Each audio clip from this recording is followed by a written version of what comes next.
voici de retour sur le plateau télé du Graphitech 2015. Nous avons rendez-vous avec Konica Minolta qui met en place aujourd'hui un tout nouveau système de sécurité documentaire et de protection de marque grâce au Seal Script, un code infalsifiable créé par Advanced Track and Trace, qu'on appellera ici ATNT. Alors on verra dans un instant comment ce système fonctionne et à qui il est destiné. Je vais d'abord vous présenter qui sont les invités de ce plateau, à commencer par Maître Isabelle Renard. Bonjour. Vous êtes avocate au barreau de Paris dans le droit des marques, les brevets et l'écrit numérique et la dématérialisation. En quelques mots, la dématérialisation, rappelez-nous ce que c'est. La dématérialisation, en fait, c'est pas forcément dématérialiser du papier en électronique, c'est fonctionner dans la vie, de plus en plus dans la vie de tous les jours, avec de l'électronique, de l'information sous forme électronique.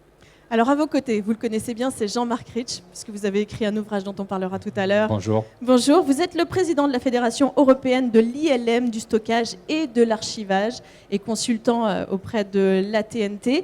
Qu'est-ce que c'est que cette fédération que vous présidez ? C'est une fédération dont le rôle essentiel est de promouvoir le numérique et de montrer qu'il n'y a plus lieu d'avoir peur et surtout de ne plus attendre. D'accord. Plus précisément ? Plus attendre en fait pour passer, faire le pas entre le papier et le numérique, parce que c'est vrai que toute innovation quelque part, de façon tout à fait légitime, peut faire peur. Et en l'occurrence, le numérique fait encore peur à beaucoup de professions. Et la fédération a été montée justement pour lever tous les verrous dans le possible, bien évidemment, et en rassurant aussi sur les aspects juridiques. Oui, bien sûr. Et surtout montrer une chose essentielle, on aura peut-être l'occasion d'y revenir, que ces sujets de numérique se traitent de façon transverse. Oui, c'est ça. On passe d'un état numérique à un état physique et inversement. Et il faut absolument surtout analyser en même temps le juridique, le technique, l'organisationnel, ce qui quelque part est une véritable révolution au sein des organisations telles qu'elles sont construites aujourd'hui. Et donc ça, c'est votre fédération qui effectivement... Qui aide en fait à faire comprendre tout ça. Voilà. D'accord. Et puis en face de vous, Daniel Mathieu. Bonjour. Bonjour. Alors vous êtes directeur marketing, communication et développement durable chez Konica. Konica Minolta, c'est l'un des leaders mondiaux du marché de l'impression. On est toujours là, c'est toujours aussi gros, c'est toujours aussi impressionnant.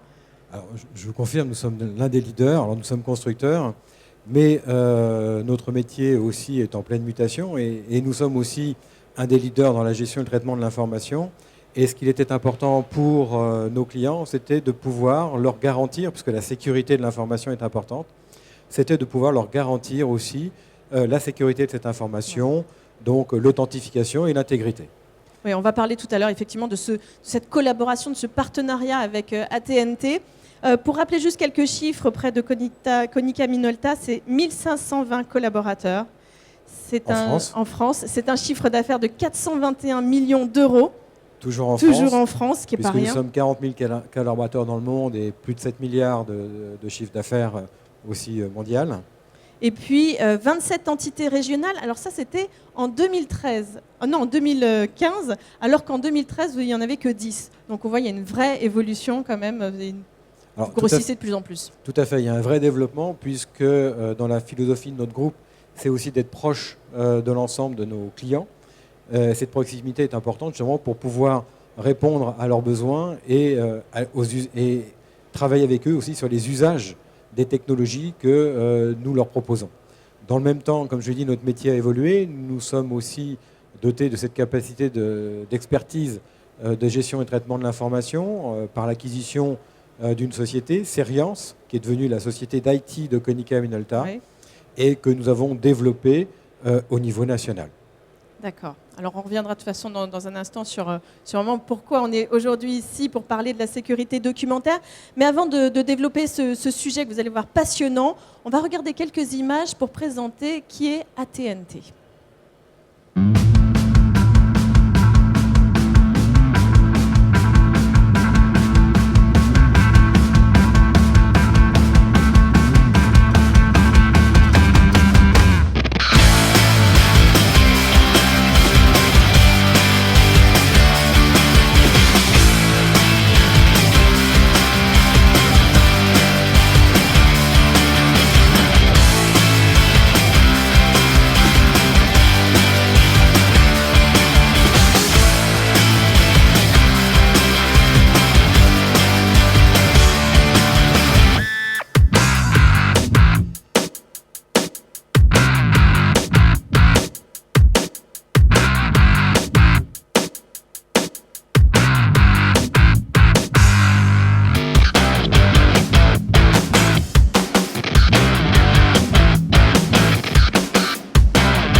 Alors voilà, on le comprend très bien dans ce petit film que finalement AT&T est créateur de codes et de systèmes pour bien identifier, authentifier l'intégralité de documents, de marques.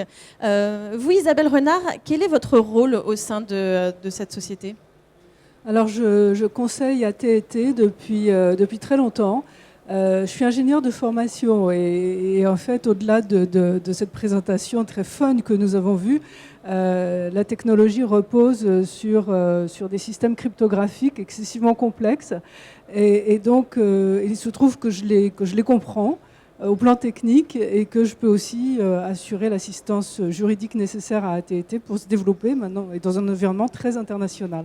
Et aujourd'hui, ça veut dire quoi la sécurité documentaire ? Alors, la sécurité documentaire n'a pas vraiment de définition en droit. Ces mots n'ont pas de définition, mais en revanche, le concept a une définition qui est extrêmement précise et qui est rentrée dans notre Code civil en 2000. D'accord. Et qui tient en 2 mots, qui est la sécurité documentaire, c'est l'origine, c'est pouvoir prouver l'origine d'une information ou d'un document, quelle que soit sa forme, et de prouver ce qu'on appelle son intégrité. Son intégrité, c'est tout simplement qu'il n'a pas pu être manipulé, modifié par qui que ce soit pendant tout son cycle de vie. D'accord. Et alors, quand vous dites qu'il n'y a finalement pas d'encadrement juridique pour la sécurité documentaire, ça existe ou ça n'existe pas ? Ou ça va exister ? Alors, ça existe actuellement, mais sur des silos verticaux. C'est-à-dire que pendant longtemps, on a connu le papier. Oui. Donc, bien sûr, ça existe. Depuis tout le début de notre Code civil, depuis 1804, on savait ce que ça voulait dire. Ça existe pour le pur électronique, avec la signature électronique, un certain nombre de choses, cachées électroniques. Mais en réalité, dans la vraie vie, comme disent les enfants, ça ne se passe pas comme ça. L'information et le document, il est à la fois sous forme physique, matérielle, papier, et sous forme électronique. Et là, il y a des concepts qui existent, donc un encadrement général qui dit finalement la sécurité documentaire, c'est toujours de pouvoir prouver l'intégrité, l'origine du document, et il faut travailler à partir de ces 2 concepts-là. Alors, à compter du 1er juillet 2016, les États membres de l'Union européenne devront appliquer un nouveau règlement sur la confiance numérique. Est-ce que c'est un pas en avant justement par rapport à tout ça ?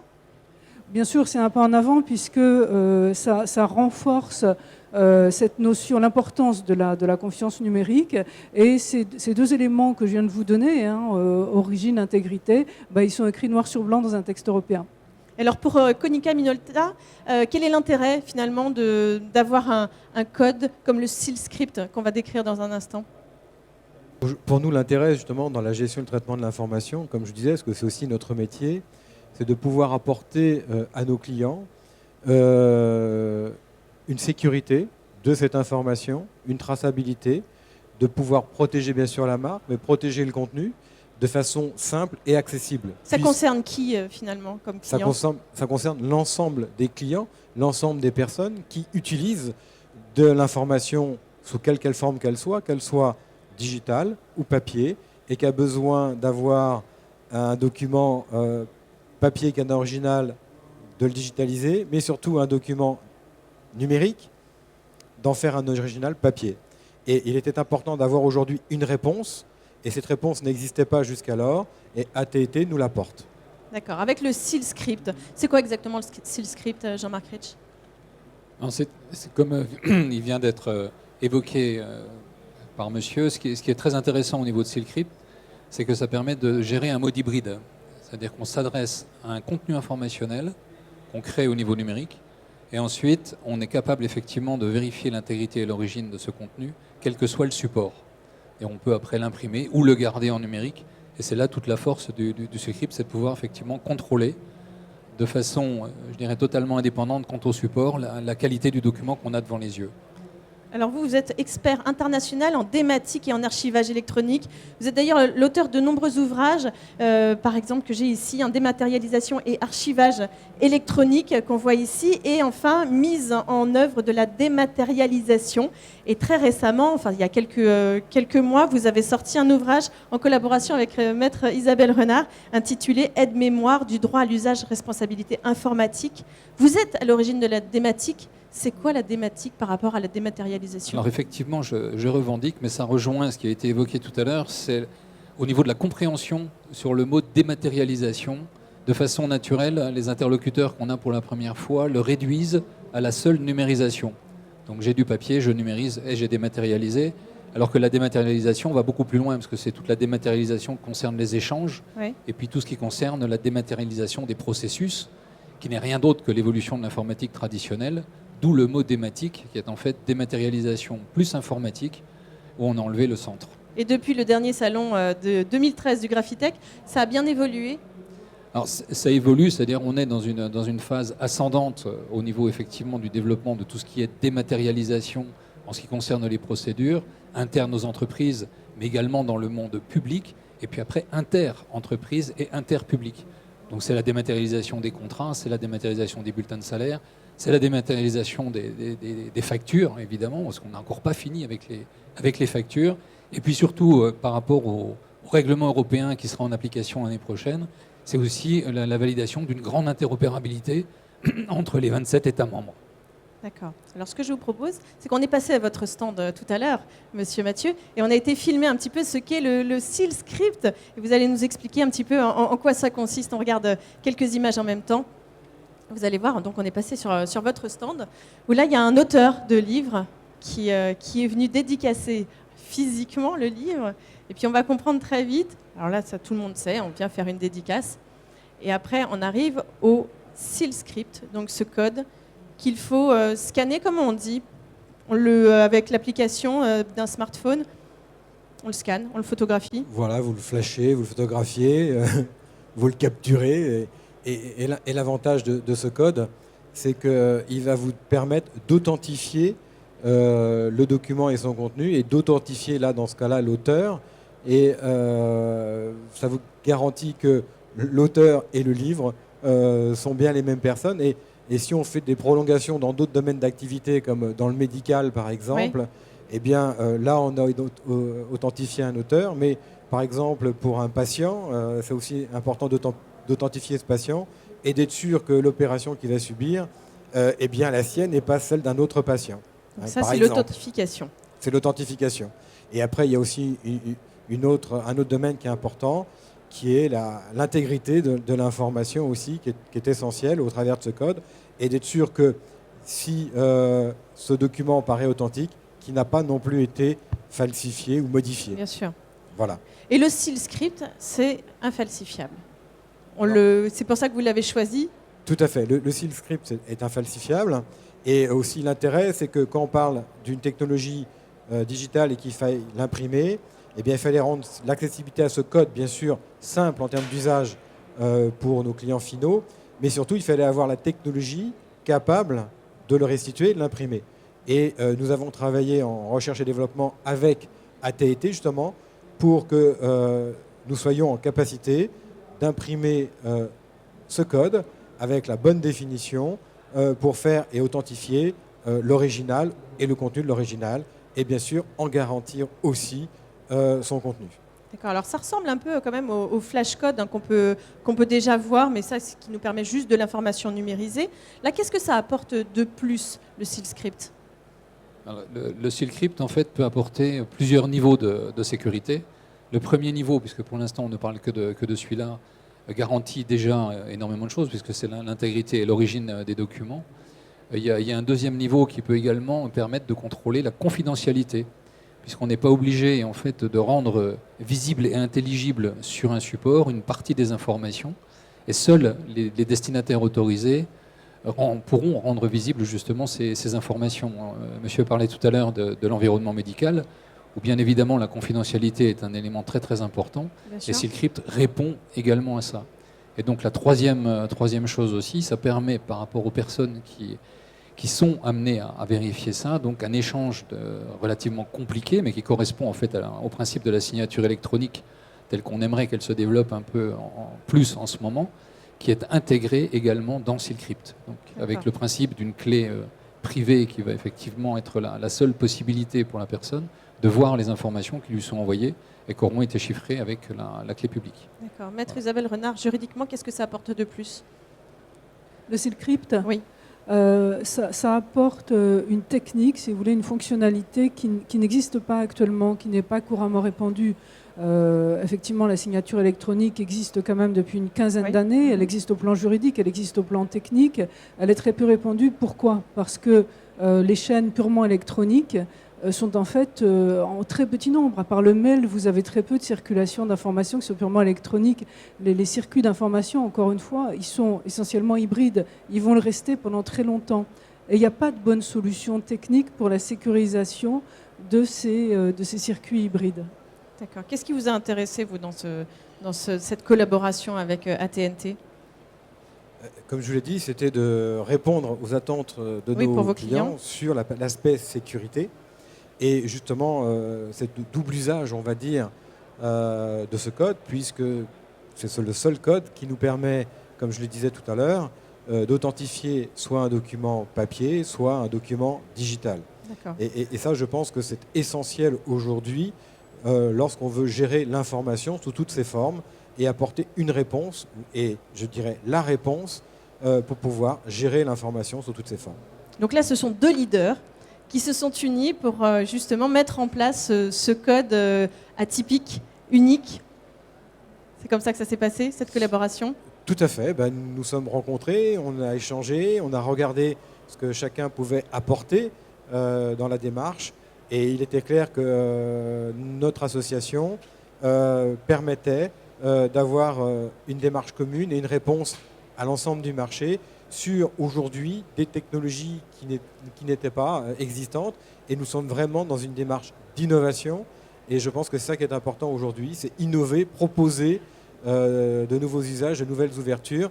Parce que n'oublions pas que les nouvelles technologies bouleversent tous les usages actuels et qu'il est important aussi d'apporter une réponse, et je le redis, sur la sécurité, puisqu'on le voit bien, la sécurité de l'information avec ces nouvelles technologies est devenue aujourd'hui la préoccupation numéro 1 de toutes les entreprises. Ce que Konica Minolta, aujourd'hui, c'est toujours en perpétuelle innovation. Est-ce que c'est déjà mis en place ou ça va être mis en place ? Alors aujourd'hui, c'est mis en place, on le propose. Donc pour les personnes qui le souhaitent, eh bien, elles ont accès à ces technologies.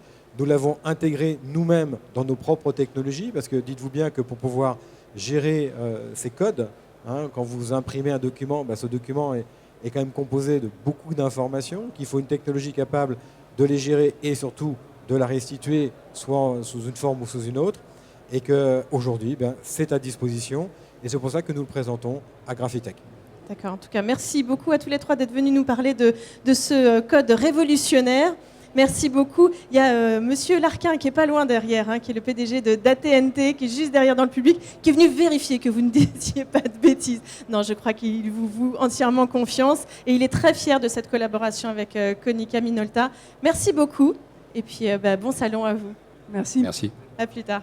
Merci.